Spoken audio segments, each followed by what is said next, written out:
কুণালদের মতন নটোরাইজ fringe political character, এদের ডিম থেরাপি নয়, এদের জেল, 3rd ডিগ্রি জেলে, এর জেল হওয়া উচিত।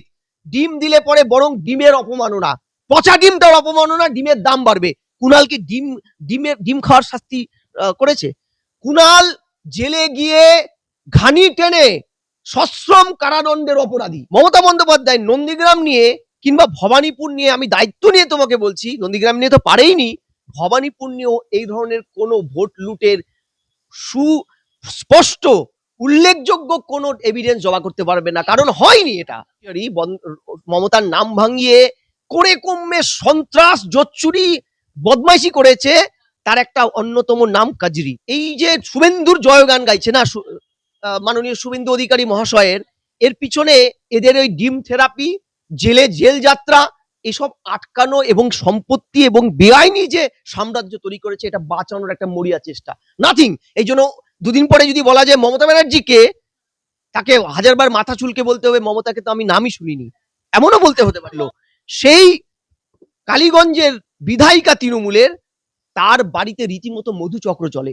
তৃণমূল নেতা নেত্রী মানেই সব সময় অপকর্ম, অশ্লীল কাজ, সমাজের অধঃপতনের যে কটা কাজ, তার মধ্যে এই সেক্স র্যাকেট চালানো। দেখো 10,000 টাকার অনারিয়াম পেয়ে অনন্যাদের মতন কাউন্সিলর যদি ওই রাজপ্রাসাদের মতন বাড়ি বানায়, তুমি যদি দেখো, আমি ছবিটাও দেখাতে পারি ওই বাড়িটার, হাতিবাড়ি, কাউন্সিলরের রুমে বেড পাওয়া যায়, স্কুলে বেড, কলেজে বেড,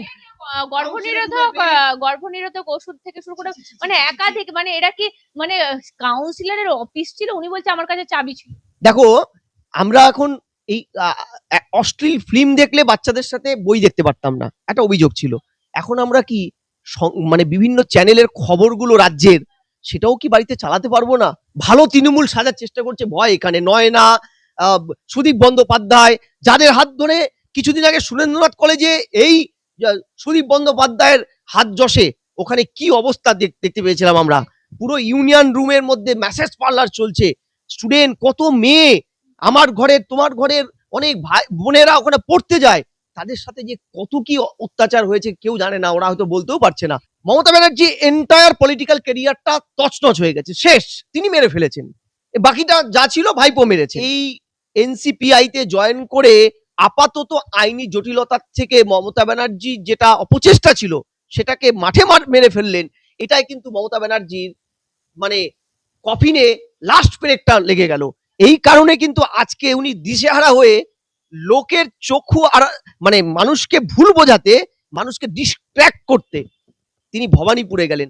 ভবানীপুরের নির্বাচন গোহারা মমতা বন্দ্যোপাধ্যায়, কার্যত তিনি সেই নির্বাচনের ফলকে চ্যালেঞ্জ করে হাইকোর্টে গেলেন। এতদিন পর কেন? এই মুহূর্তে দাঁড়িয়ে আমার সঙ্গে রয়েছেন রাজনৈতিক বিশ্লেষক অধ্যাপক ঝন্টু বড়াই, কথা বলবো স্যারের সাথে। স্যার, মমতা বন্দ্যোপাধ্যায় হাইকোর্টে গেলেন, কিন্তু এতদিন লাগলো ভবানীপুরের নির্বাচনের ফল বুঝছে? দেখো, নন্দীগ্রাম নিয়েও তিনি হাইকোর্টের দ্বারস্থ হয়েছিলেন, একাধিক শুনানিতে তিনি বা তার আইনজীবী অ্যাবসেন্ট ছিল, তখন তিনি সরকারে কম্পার্টমেন্ট পেয়ে ঘুরপথে সিএম হয়েছেন। একাধিকবার তিনি বলেছেন লোডশেডিং করে তাকে হারানো হয়েছিল, কিন্তু হাইকোর্টে হলফনামার সময় দিনের পর দিন তিনি অ্যাবসেন্ট ছিলেন, শুনানিতে যায়নি। আমার মনে হচ্ছে কোথাও ভবানীপুরে এত বিলম্বিত বোধোদয়ের একটা বড় কারণ, মমতা ব্যানার্জি এন্টায়ার পলিটিক্যাল ক্যারিয়ারটা তছনছ হয়ে গেছে, শেষ, তিনি মেরে ফেলেছেন। বাকিটা যা ছিল ভাইপো মেরেছেন। এই জায়গায় দাঁড়িয়ে সর্বভারতীয় স্তরে দিল্লি ছুটতে হচ্ছে তাকে। একটা এমপি হয়ে বা কোনো একটি উপনির্বাচনে কোনোভাবে প্রার্থী হয়ে যদি তিনি টিকে থাকতে পারেন, সেটার চেষ্টা করেও বড়িয়ার চেষ্টা করে ব্যর্থ হয়েছেন। কংগ্রেস নেতৃত্বকে বোঝাতে চেয়েও কংগ্রেস নেতৃত্ব বোঝেনি, তার আসল স্বরূপটা বুঝে গেছে। দেখো, ঘুঘু বারবার ধান খেয়েছে, একবার তো ফাঁদে পড়বেই, এবার মমতা ফাঁদে পড়ে গেছে। আজকে প্রশ্নটা হলো, তিনি হাইকোর্টে এতদিন পরে গেলেন কেন? ভবানীপুরে 15,000 ক্লিন ভোটে তিনি হেরেছেন, এবং তারপরে এই চ্যালেঞ্জটা করার পিছনে একটা বড় কারণ, সর্বভারতীয় রাজনীতিতে এই বার্তাটা ইন্ডিয়া জোটের বাকি প্রার্থীদের কাছে, বাকি দলগুলোর কাছে বার্তা দেওয়া, মমতা ব্যানার্জি কে হারানো হয়েছে, তাই মমতা ব্যানার্জি বারবার হাইকোর্টের, সুপ্রিম কোর্টের দ্বারস্থ হচ্ছেন, লড়াই করছেন, জোর করে হারানো হয়েছে। দেখো, তুমি বলছি ইলেকশনে হারার পরে, মানে এটা হারা বলে না, এটা বিপর্যয়। মমতা কার্যত উড়ে গেছে। 207 পরে একটা উপনির্বাচনে, একটা নির্বাচনে 8, 208টা সিট পেয়ে একটা ক্লিন মেজরিটি পেয়েছে। মমতা ব্যানার্জি ধস নেমেছে, 80 জনে টিকে গেছে। সেই জায়গায় দাঁড়িয়ে মমতা হার স্বীকার করেনি। হার স্বীকার না করে তিনি বার্তা দিতে চেয়েছেন এবং পরবর্তীকালে স্টেটমেন্টটা বিভিন্ন জায়গায় তিনি দিয়েছেন যে আমাকে 100টা সিটে হারিয়েছে বিজেপি, ইচ্ছা করে ম্যানুপুলেট করে ভোট সন্ত্রাস, ভোট লুট করে নির্বাচন কমিশন প্রশাসনকে দিয়ে আমি 80টা পেয়েছি, 100টা পেতাম আরো 180, অর্থাৎ আমি ক্লিন মেজরিটিটা পেয়েছিলাম। এই যে মিথ্যাচারটা, এইটাকে তুমি বলতে পারো মমতার এটা পলিটিক্যাল একটা অ্যাসপিরেশনের পার্ট। দেখো আমরা বারবার একদম, আমি শুধু একটাই জিনিস জিজ্ঞাসা করবো, এই যে মমতা বন্দ্যোপাধ্যায় হাইকোর্টে গেলেন, কিছু কি সুরাহা হবে? না। আবার কি ভবানীপুরের নির্বাচন হতে পারে? না, কোনোদিন না। হাইকোর্ট, সুপ্রিম কোর্ট মামলাটা নেবে, প্রাইমা ফেসিতে তারা নিয়েছে বা নেয়নি, পরবর্তীকালে আমরা হাইকোর্ট সুপ্রিম কোর্টের পরবর্তী ইয়েতে বুঝবো বা জানবো। কিন্তু তিনি মামলাটা করেছেন, যে ব্যাকগ্রাউন্ড গুলোর জন্য তিনি মামলাটা করেছেন, সেই ব্যাকগ্রাউন্ড গুলো পরবর্তীকালে শুনানি পর্বে আমরা জানবো। কিন্তু তোমাকে আমি একটা কথা বলছি, যখন নন্দীগ্রামে প্রায় 1000+ ভোটে উনি হেরেছিলেন, যখন মামলাটা করেছিল, তিনি যে স্টেটমেন্ট গুলো পরবর্তীকালে হাইকোর্টের সামনে হলফনামায় দিয়েছিলেন, কার্যত হাইকোর্ট সেই একটা স্টেটমেন্টকে নেয়নি মেনে। এমনকি আরেকটা মামলা হয়েছিল 2024-এর নির্বাচন, লোকসভা নির্বাচনকে ওরিয়েন্ট করে, সেটা হচ্ছে ডায়মন্ড হারবার। সেটাই কিন্তু হাইকোর্ট প্রাইমা ফেসিতে স্ট্যান্ড করে নিয়েছিল, বিকজ প্রায় 527টা সিটে 75%-এর বেশি ভাইপো ভোট করে গিয়েছিল। ফলতায় জাহাঙ্গীর এর নেতৃত্বে 90%-এর বেশি ভোট পেয়েছিল। এমনকি 8টা সিটে 99%, 8টা বুথে 99%-এর বেশি ভাইপো ভোট করে পেয়েছিল। এই যে, এবং 127টা বুথে বা 90% করে ভোট পেয়েছিল। হাইকোর্ট স্পষ্টত বুঝেছিল এগুলো ভোট কোনোভাবে জনগণের প্রতিফলন হতে পারে না। কিন্তু মমতা বন্দ্যোপাধ্যায় নন্দীগ্রাম নিয়ে কিংবা ভবানীপুর নিয়ে, আমি দায়িত্ব নিয়ে তোমাকে বলছি, নন্দীগ্রাম নিয়ে তো পারেইনি, ভবানীপুর নিয়েও এই ধরনের কোনো ভোট লুটের সুস্পষ্ট উল্লেখযোগ্য কোনো এভিডেন্স জমা করতে পারবে না, কারণ হয়নি এটা। স্যার, আর মমতা বন্দ্যোপাধ্যায় আজকে কোর্টে চলে গেলেন, কালকে কি বৌদির অবস্থা থেকে ভয় পেলেন? যেভাবে মুখ্যমন্ত্রীকে হাত ধরে বলছিলেন, পার্টির নাম বলছে, আপনি কোন পার্টি থেকে, পার্টির নামই ভুলে গেলেন উনি। হ্যাঁ, আমি একটাই বলছি এই কারণে, হ্যাঁ, আমি তৃণমূল দলটার এন্টায়ার যে বেনিফিশিয়ারিজদের একটা বড় অংশ নতুন দলে নাম ঢুকে পড়লো গিয়ে, এনসিপিআই, এটা তৃণমূলের ক্ষেত্রে বড় শকিং। কারণ তৃণমূল নেত্রী ভেবেছিল যে এরা যদি তৃণমূলের ব্যানারে এনডিএর শরিক হয়ে বসে থাকেন, অনায়াসে সুপ্রিম কোর্টে একটা মামলা ঠুকে দিয়ে জিততে পারবে না। কিন্তু আপাতত উদ্দেশ্য যেটা, এদের স্বাধীন অস্তিত্ব, সেটাকে আটকানো যাবে বা কোনোভাবে আন্ডার জুডিশিয়ারি ফেলে দেবে। কিন্তু এ জায়গায় যে মমতা ব্যানার্জির কৌশলেরও উপরে গিয়ে কৌশলটা এরা করেছে, এবং সুদীপ বন্দ্যোপাধ্যায়, কাকলি ঘোষ দস্তিদার এবং পশ্চিমবঙ্গের ঋতব্রত মডেল, যারা এই এনসিপিআই তে জয়েন করে আপাতত আইনি জটিলতার থেকে মমতা ব্যানার্জি যেটা অপচেষ্টা ছিল সেটাকে মাঠে মেরে ফেললেন। এটাই কিন্তু মমতা ব্যানার্জির মানে কফিনে লাস্ট ব্রেকটা লেগে গেল।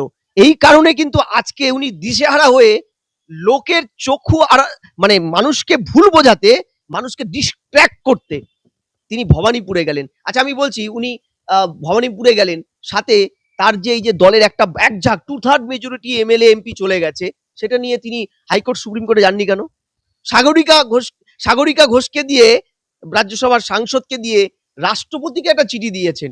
যে লোকটি সকাল বিকাল সুপ্রিম কোর্টে ছোটাছুটি করে ভাইপোকে বাঁচাতে, সকালে সমন হলে বিকালে গিয়ে তাকে রক্ষক কবচ দেওয়াতেন, সেই মানুষটি এতদিন লাগলো এখনো পর্যন্ত এই দল ভাঙনের পরে মুখে বলে যাচ্ছেন কার্যকারী কোনো বিচার বিভাগীয় কোনো পদক্ষেপ নিলেন না কেন? তার ভাতৃবধূ ও কাজরি বন্দ্যোপাধ্যায় যেভাবে কালকে শুভেন্দু অধিকারী মাননীয় মুখ্যমন্ত্রী হাত ধরে যেভাবে বলছেন, তো সেইখানে দাঁড়িয়ে আমি বলছি, সে তাকে জিজ্ঞেস করছে মিডিয়া, আপনার পার্টিটা কি, আপনি তো কাউন্সিলর, ঠিক আছে, পার্টিটা বলতে পারছে না, বলছে আমার একটা ফোন এসেছে। কাজরি বন্দ্যোপাধ্যায়, তোমরা ক্ষমা করবে, এই বন্দ্যোপাধ্যায় পরিবারের এই যে আরেকজন বেনিফিশিয়ারি মমতার নাম ভাঙিয়ে করে কমে সন্ত্রাস, জোচ্চুরি, বদমাইশি করেছে, তার একটা অন্যতম নাম কাজরি। তুমি জানো কাজরি বন্দ্যোপাধ্যায় একটি কলেজের দায়িত্বে ছিল। সেই কলেজের দায়িত্বে থেকে সেই কলেজের প্রিন্সিপালের বিরুদ্ধে এমন ব্যবস্থা করেছিল যে হাইকোর্টের এই মামলাটা শুনানির সময় বিচারপতি পর্যন্ত পদত্যাগ করতে বাধ্য হন। সেদিন ছিলাম, আমাদের চ্যানেলে কভারেজ এসছে, আইনজীবী যারা লড়েছিলেন তারা বলেছে যে তিনি ক্রমশ চাপ দিয়েছিলেন, তার উপর প্রেসার ক্রিয়েট। হ্যাঁ, যোগমায়া দেবী কলেজ, গোখেল মেমোরিয়াল গার্লস কলেজের দায়িত্বে। অর্থাৎ কাজরি দেবীর আরেকটা বড় ছিল দুর্নীতি, বড় বাজারে। করে 5 কোটি টাকা। হ্যাঁ, বড় বাজারে তার একটা ব্যবসা ধরা পড়েছিল। বলা হতো কয়লা সাইফুন, বেআইনি কয়লা তোলার যে টাকাটা সেটা সাইফুন হয়েছিল এই কোম্পানিতে। অর্থাৎ এরা এই যে শুভেন্দুর জয়গান গাইছে না মাননীয় শুভেন্দু অধিকারী মহাশয়ের, এর পিছনে এদের ওই ডিম থেরাপি, জেল যাত্রা, এসব আটকানো এবং সম্পত্তি এবং বেআইনি যে সাম্রাজ্য তৈরি করেছে এটা বাঁচানোর একটা মরিয়া চেষ্টা, নাথিং। এই জন্য দুদিন পরে যদি বলা যায় মমতা ব্যানার্জিকে, তাকে হাজারবার মাথা চুলকে বলতে হবে মমতাকে তো আমি নামই শুনিনি, এমনও বলতে হতে পারে। মমতা ব্যানার্জির ছায়া সঙ্গী থাকতো। আর এই ভবানীপুরের নির্বাচনে এই কাজরি বন্দ্যোপাধ্যায় শুভেন্দু অধিকারীকে চোর করে স্লোগান দিয়ে তাড়া করেছিল। একদম, কাজরি বন্দ্যোপাধ্যায় আর মমতা বন্দ্যোপাধ্যায়ের যে ভাইগুলো, যে কাজল বোধহয় কাজল, যে ক্রিয়া মন্ত্রকে সব জায়গায় তিনি বসেছিলেন, বাবুন, এরা কার্তিক, গণেশ, লক্ষ্মী, নারায়ণ, যে কটা এই জোচ্চুরি বৃত্তিটা করেছিল মমতার নাম ভাঙিয়ে, এরা এখন প্রত্যেকেই মমতাকে ভুলে যাবে। তোমার মনে আছে মমতা ব্যানার্জির রাজনৈতিক উত্থানের আগে, তখন মমতা ব্যানার্জি রাজনৈতিক চরিত্র সে অর্থে হয়ে ওঠেনি, এরাই মমতা এবং তার মাকে ঘর থেকে মেরে তাড়িয়ে দিয়েছিল। আমরা বলছি না, মমতা ব্যানার্জি বলেছে। এই যে বেনিফিশিয়ারি তার পরিবারের অংশ, এরা কিন্তু নিজেদের বিশাল সাম্রাজ্য এবং দুর্নীতি, কালো টাকার বাঁচাতে আজকে বিজেপির জয়গান এবং মাননীয় মুখ্যমন্ত্রী শুভেন্দু অধিকারী জয়গান করছে। নাথিং। এদের বলছি স্যার, কালকে কুণালকে ডিম থেরাপি দেয়া। দেখো, আমি গ্রেপ্তার করুন, গ্রেপ্তার করুন, গ্রেপ্তার করুন। এই কুণাল ঘোষ আমাদেরকে বিনা অপরাধে মামলা দেয়নি 4টে। আমি বলছি দুটো অ্যাসপিরেশন। কুণাল বাবুর মতন, আমি বাবু বললাম কারণ আমার নিজের শিক্ষাগত যোগ্যতা, শিক্ষা নিয়ে, আমার পরিবারের শিক্ষা নিয়ে আমি গর্ববোধ করি, তাই আমি বাবু বলছি। বাস্তবে এই লোকটার বাবু নামটা দেওয়া উচিত নয়। কুণালদের মতন নটোরাইজ ফ্রিঞ্জ পলিটিক্যাল ক্যারেক্টার, এদের ডিম থেরাপি নয়, এদের জেল, 3rd ডিগ্রি জেলে। পঙ্কজ দত্ত হত্যা, তখন এই লোকটি প্রেস কনফারেন্স করে দিনের পর দিন পঙ্কজ দত্তকে বিলো দা বিল অ্যাটাক করেছে। তোমার চ্যানেলে একাধিক তোমার উপরে যখন হামলা হয়েছে, এই লোকটা এই হামলাটাকে জাস্টিফাই করেছিল। কি করেছে আমার? হ্যাঁ, কথা বলি কেমন করে কথা একদম। এবং প্রতিদিন সন্ধেবেলা 3.5 বছরের জেল খাটাই আসামিটি, তিনি বাঙালিকে সদুপদেশ দিতেন। তৃণমূল চুরি করলে জাস্টিফাই করার কথা বলতেন। বাঙালির রসুন সন্ধ্যা, নজরুল, রবীন্দ্র আর সুকান্তর সন্ধ্যাটাকে এই লোকটা বিষিয়ে রেখেছিল। এই লোকটাকে ডিম থেরাপি যারা দিচ্ছে তারা অন্যায় করছে। তাদের গ্রেফতার করে নিতে তো পুলিশ করুক, ঠিক করেছে। কারণ ডিম থেরাপি কেন দেবে? এদের বিরুদ্ধে যদি অভিযোগ থাকে, আপনি অভিযোগ থানায় দিন, সরকারের কাছে দিন, এর জেল হওয়া উচিত। ডিম দিলে পরে বরং ডিমের অপমাননা, পচা ডিমটার অপমাননা, ডিমের দাম বাড়বে। কুণাল কি ডিম খাওয়ার শাস্তি করেছে? কুণাল জেলে গিয়ে ঘানি টেনে সশ্রম কারাদণ্ডের অপরাধী। কুণাল এত বড় দুর্নীতির পুরো চক্রটাকে চালনা করেছে। দিনের পর দিন মমতা ব্যানার্জি ভাইপোর হয়ে, হ্যাঁ, দিনের পর দিন মমতা ব্যানার্জি ভাইপোর চুরির যে বিশাল পশ্চিমবঙ্গের সাম্রাজ্য, চাকরি চুরি, গরু চুরি, বালু চুরি, বেধা ছাত্রছাত্রীদের পথে বসে থাকা, অন্যায় পুলিশের হামলা, হ্যাঁ, অভয়ের মার বিরুদ্ধে মামলা, অভয়ের বাবার বিরুদ্ধে মামলা, তোমাদের মতন নিষ্ঠাবান সাংবাদিকদের মিমিক্রি থেকে শুরু করে কলকাঠি নাড়ানো, এমনকি অভয়ার মামলায় যখন কলতান বা একাধিক প্রতিবাদীরা মানে ভোকাল, তখন এর কাছেই লালবাজারে যাওয়ার আগে এর কাছেই এই কুণাল, এই কি বলে স্কটল্যান্ড ইয়ার্ড, এর কাছেই সমস্ত গোপন ভিডিওগুলো চলে যেত।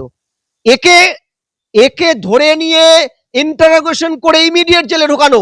ডিম থেরাপি করে ডিমের অপমান করবেন না প্লিজ। ভালো ডিম, এখানকার মানুষের, বাঙালির ডিম ভাত একটা প্রিয় খাবার। গরিব মানুষ, এই মা ক্যান্টিন ছিল আগে, এখন আমাদের শুভেন্দুদা ক্যান্টিন করেছে। এখানে অন্নপূর্ণা ক্যান্টিন, এখানে একটা ডিম একটু ভাত পাওয়ার জন্য কত গরিব মানুষ দাঁড়িয়ে থাকে। প্লিজ এগুলো করবেন না। এদের বিরুদ্ধে মামলা যদি করতে হয় গণতান্ত্রিক পদ্ধতিতে, এদের বিরুদ্ধে হাজার হাজার প্রমাণ আছে দিয়ে মাননীয় শুভেন্দুদা বলেছে আমার ফোন নাম্বার আছে, আমাকে সরাসরি জানান, এখানে জানান, থানায় জানান। এদের ডিম দিয়ে ডিমের অপমান আবারও বলছি করবেন না। এরা কিন্তু জাস্টিফাই করার মঞ্চ পেয়ে যাচ্ছে, এরা কিন্তু বারবার বলছে। অনন্যা বন্দ্যোপাধ্যায়ের পার্টি অফিস খুলতে সেখানে একাধিক বেড থেকে শুরু করে গর্ভনিরোধক, এমনকি মেসেজ পার্লারের রেট চার্ট, কোন প্রমোটারের কত লক্ষ টাকা, সেই সব পাওয়া গেছে। দেখো 10,000 টাকার অনারিয়াম পেয়ে অনন্যাদের মতন কাউন্সিলর যদি ওই রাজপ্রাসাদের মতন বাড়ি বানায়, তুমি যদি দেখো, আমি ছবিটাও দেখাতে পারি ওই বাড়িটার, হাতিবাড়ি। আর এই সেই অনন্যা চ্যাটার্জি মনে আছে একজন এসআইআর এর একজন ওখানকার আমাদের কি নাম এসআইআর এর সাথে যুক্ত একজন আধিকারিক, তাকে তাকে তিনি আত্মহত্যা করেছিলেন এবং সুসাইড নোটে তিনি এই অনন্যার নামটা নিয়েছিল, যে তিনি প্রেসার দিচ্ছেন বেআইনি নাম তোলার জন্য।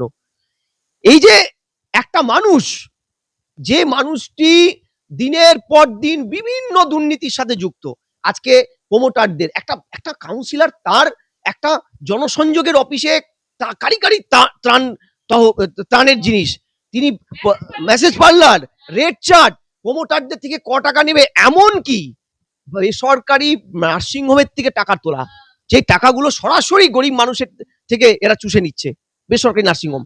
শুধু তাই নয়, তিনি ওই সাউথ কলকাতায় মমতা ব্যানার্জি অভিষেক ঘনিষ্ঠ, সম্ভবত অভিষেক ঘনিষ্ঠ এই অনন্যারা কি কায়দায় মানুষের সাথে জুলুম করেছে, কি কায়দায় মানুষকে লুট করেছে। অনন্যারা ভোট ম্যানিপুলেট থেকে শুরু করে ভোট সন্ত্রাস, তোলাবাজি এমন লেভেলে নিয়েছে। একটা কাউন্সিলরের রুমে বেড পাওয়া যায়, স্কুলে বেড, কলেজে বেড, গর্ভনিরোধক ওষুধ থেকে শুরু করে মানে একাধিক, মানে এরা কি মানে কাউন্সিলরের অফিস ছিল, উনি বলছে আমার কাছে চাবি ছিল। দেখো, আমরা এখন এই অশ্লীল ফিল্ম দেখলে বাচ্চাদের সাথে বই দেখতে পারতাম না, একটা অভিযোগ ছিল। এখন আমরা কি মানে বিভিন্ন চ্যানেলের খবরগুলো রাজ্যের, সেটাও কি বাড়িতে চালাতে পারবো না? কি কি অসভ্য কায়দায় মানুষকে শুধু চুরি করে প্রত্যেকটা কাউন্সিলর, প্রত্যেকটা ডেফিনেটলি। এবং সেটা ছিল একটা বড় স্ক্যান্ডেল। তুমি মনে আছে তামান্না খুন হয়েছিল কালীগঞ্জের তৎকালীন তৃণমূলের বিধায়ক মারা গিয়েছিলেন, যিনি ওয়াকআপ সম্পত্তি দখল করার অভিযোগ তার নামে আর ফিরহাদ হাকিমের নামে উঠেছিল সেন্ট্রাল গভর্নমেন্টের ইয়েতে। তিনি মারা যাওয়ার পরে তার মেয়ে যে উপনির্বাচনে জিতলো, তারপরে তামান্নাকে সমর্থকরা বোম দিয়ে মেরে ফেললো। সেই কালীগঞ্জের বিধায়িকা তৃণমূলের, তার বাড়িতে রীতিমতো মধুচক্র চলে। তৃণমূল নেতা নেত্রী মানেই সব সময় অপকর্ম, অশ্লীল কাজ, সমাজের অধঃপতনের যে কটা কাজ, তার মধ্যে এই সেক্স র্যাকেট চালানো, সেগুলো করেছে। এবং তার তত্ত্বতালাশ যদি হয়, তাহলে আমি বলছি এরা কেউ লেখা আছে। এবং তুমি খেয়াল করো, এবং এই অনন্যারা এত এসে যৌনগন্ধি কর্পোরেশনে এসে যৌনগন্ধি গল্প বলেছিল, আপনার মনে আছে নিশ্চয়ই। ছি, মানে এগুলো না আলোচনা করতেও ঘৃণা করে। আমি তোমাকে বলছি, এরা কিন্তু আলোচনা করলে মানুষ তো স্যার জানতে পারবে না, মানুষের কাছে মুখোশগুলো খুলে দিতে। এরা বিজেপির কাছে আসার চেষ্টা করছে, ভালো তৃণমূল সাজার চেষ্টা করছে। ভয় এখানে নয় না। সুদীপ বন্দ্যোপাধ্যায়, যাদের হাত ধরে কিছুদিন আগে সুরেন্দ্রনাথ কলেজে এই সুদীপ বন্দ্যোপাধ্যায়ের হাত যশে, ওখানে কি অবস্থা দেখতে পেয়েছিলাম আমরা। পুরো ইউনিয়ন রুমের মধ্যে মেসেজ পার্লার চলছে, স্টুডেন্ট, কত মেয়ে, আমার ঘরের তোমার ঘরের অনেক ভাই বোনেরা ওখানে পড়তে যায়, তাদের সাথে যে কত কি অত্যাচার হয়েছে কেউ জানে না, ওরা হয়তো বলতেও পারছে না। ফলে ইমিডিয়েট আমি নতুন সরকারের কাছে বলবো, এদের দলে নেওয়া দুরস্ত, এদের ডিম টিম দিয়ে মারবেন না। পুলিশকে বলবো এই জনগণকে, উন্মুক্ত জনগণকে কন্ট্রোল করুন, এদের ভয়ানক শাস্তি দিন জেলে নিয়ে, আইন মেনে, ভারতবর্ষের ন্যায় সংহিতা মেনে এদের জেলে দিন। না হলে এরাই বলে বেড়াবে, দেখেছো আমাদের ডিম আক্রমণ করছে। ডিম আক্রমণ শাস্তি নয়, বরং ডিমের অপমান।